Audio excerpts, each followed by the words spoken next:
সম্মানিত ইমাম সাহেব, সম্মানিত মুসল্লিবৃন্দ, আসসালামু আলাইকুম। দীর্ঘ 1 মাস সিয়াম সাধনা করার পরে আমরা পবিত্র ঈদ উল ফিতর নামাজ উদযাপন করার জন্য ঈদগাহ ময়দানে উপস্থিত হয়েছি। সবাই বলেন আলহামদুলিল্লাহ।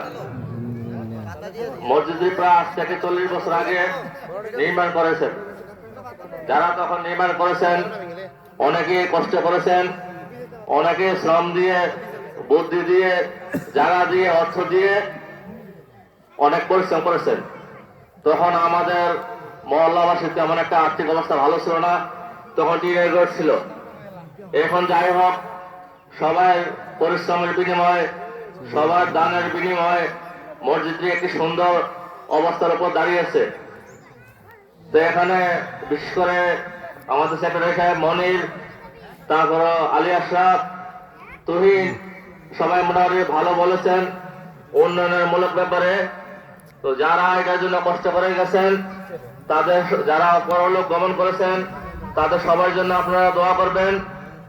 এবং যারা বর্তমানে কমিটিতে আছে, সবাই যাতে সুন্দরভাবে, সুষ্ঠুভাবে যেগুলো অবকাঠামো বাকি আছে এগুলো যাতে করতে পারে। সবাই, বিশেষ করে মহল্লাবাসী, এলাকাবাসী, সমাজবাসী সবাই সহযোগিতা করবেন।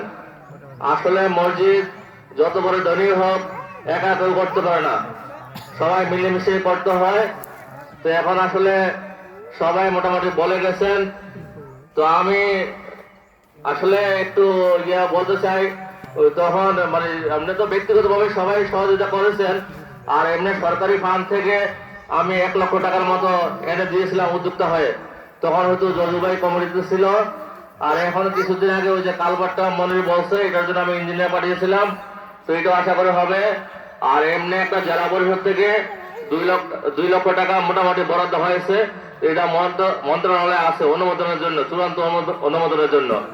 তো এখন সবাই সহযোগিতা করবেন, সবাই মানে কিভাবে সুন্দর হয় বুদ্ধি পরামর্শ দিয়ে। তো এই বলে আমি মোটামুটি শেষ করেছি। আসসালামু আলাইকুম।